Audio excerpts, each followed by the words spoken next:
नमस्कार मित्रों, आप सभी का क्रांतिकारी अभिवादन और स्वागत। मित्रों, जैसे कि आपको ज्ञात होगा कि राज्य कर्मचारी संयुक्त परिषद विगत वर्षों में एक मांग रखा था कि जो सेवानिवृत्त कर्मचारी हो चुके हैं उनको उत्तर प्रदेश राज्य कर्मचारी कल्याण निगम के माध्यम से वितरित वस्तुओं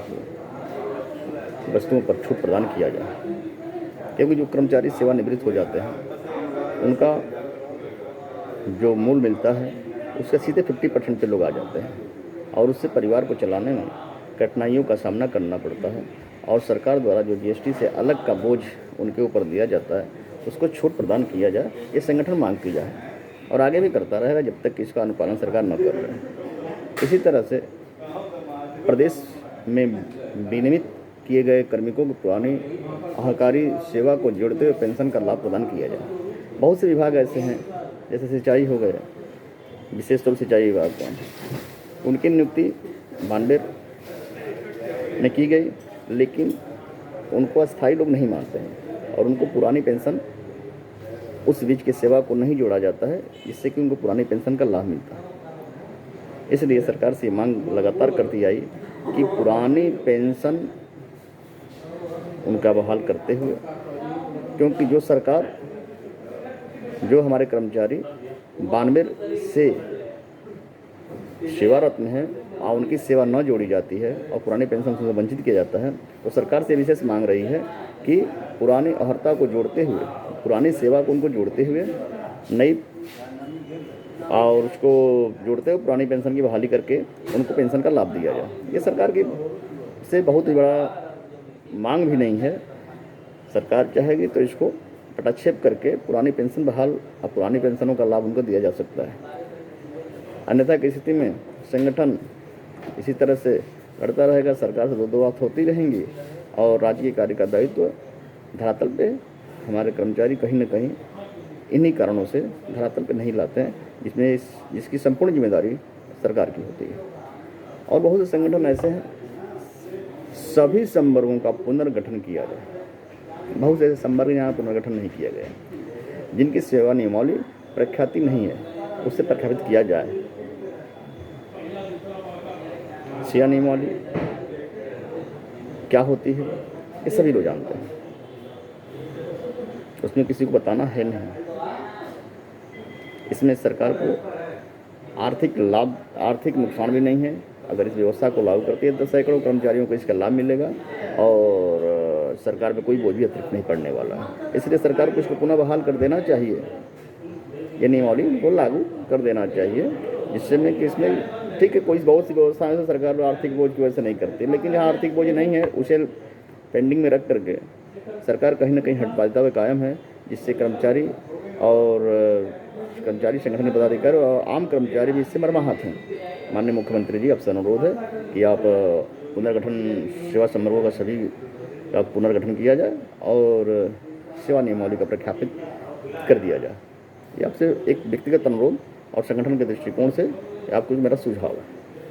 दूसरी व्यवस्था है, प्रदेश कर्मचारियों को एलटीसी की सुविधा प्रदान कर सरकार की भांति अनुमन्य किया जाए, साथ ही 10 दिन का अवकाश नकदीकरण दिया जाए। ये भी बड़ी बात नहीं है। अगर आप चाहते इस बात को प्रांतीय पदाधिकारियों को बुला करके इसका निस्तारित आप कर सकते हैं, बट आप अपने हटबाध्यता पे कायम हैं, जिससे कर्मचारी और सरकार आमने सामने की टकरार की स्थिति में है और आने वाले समय में इसका परिणाम संभवतः आपको भुगतना पड़ेगा। इसी तरह से एक मामला और है, एक समान तकनीकी और शिक्षा योग्यता पाने वाले संवर्गों को समान वेतन समान भत्ते के अनुमन्य किया जाए, चाहे वह किसी विभाग में कार्यरत कर्मचारी हो। ठीक है, बहुत से कर्मचारी हैं, बहुत से लोगों को छठा वेतन तक का लाभ नहीं मिला था, बहुत से अभी तक संवर्ग ऐसे हैं जहाँ के 7वां वेतनमान का लाभ नहीं मिल रहा है। इसलिए महोदय, इस व्यवस्था को भी आप चाहें तो ख़त्म कर सकते हैं। कर्मचारी आपके ही परिवार से आते हैं। संगठन का किसी का उद्देश्य ये नहीं होता है कि हम आंदोलन करें या सरकार के विरोध कोई ऐसा कार्य करें जिससे कि राज्य के हित प्रभावित हो। लेकिन कहीं ना कहीं आप मेरी मांगों को अनदेखा करके, संगठन की मांगों को अनदेखा करके आप खुद मजबूर करते हैं कि संगठन दरी पे आए। जीपीएफ का रख रखाव महालेखाकार से वापस लेकर पासबुक प्रणाली व्यवस्था बहाल की जाए। यह स्वयं की जो पहले ये परंपरा चलती आ रही थी कि महालेखाकार के यहाँ जीपीएफ का रख रखाव होने से कर्मचारी और शिक्षक सबका शोषण होता है और उनकी रख रखाव सही ढंग से लोग नहीं कर पाते हैं। तो इस पर एक व्यक्तिगत अनुरोध है, ये मेरा सुझाव है माननीय मुख्यमंत्री जी कि पासबुक प्रणाली की व्यवस्था हर हाल में हर कर्मचारी को पासबुक प्रणाली की व्यवस्था बहाल करके उनको सौंप दिया जाए कि अपनी जीपीएफ पासबुक की रख रखाव स्वयं करें, और कुछ इसमें गलत पाए जाते तो स्वयं उसके जिम्मेदार भी होंगे। इसी तरह से एक व्यवस्था और संगठन के पदाधिकारियों के लिए इस महंगाई के युग में किसी संगठन को चलाना वास्तव में बहुत ही कठिन कार्य है, और उसके लिए अनुरोध भी है, सुझाव भी है, चेतावनी भी है कि जितने मान्यता प्राप्त संगठन हैं उनके अध्यक्ष और मंत्री को परिवहन निगम के बसों में निःशुल्क यात्रा सुविधा प्रदान किया जाए और कार्य हेतु अनुमन्य विशेष अवकाश की सीमा में वृद्धि कर 1 माह का विशेष अवकाश की घोषणा की जाए। कोई पदाधिकारी हो प्रांत से लेकर के जनपद स्तर का 14 दिन के सीएल 2 दिन के ईएल में काम नहीं चलने वाला।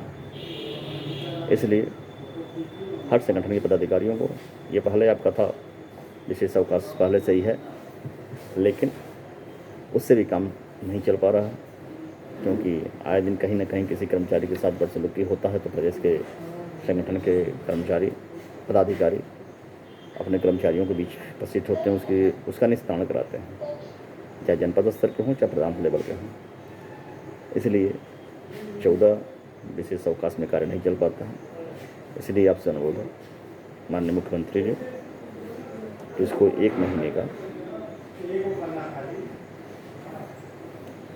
स्वीकृति प्रदान करें विशेष अवकाश का, जिससे कर्मचारी संगठनों के पदाधिकारी संगठन के दायित्व को पद के साथ साथ राजकीय कार्य का भी निर्वहन करें और पारिवारिक व्यवस्था को सुचारू रूप से धरातल पर ला सकें। इन्हीं सब मांग को लेकर के आज आपसे रूबरू सही मित्रों से आज हो रहे हैं, और आगे फिर अगर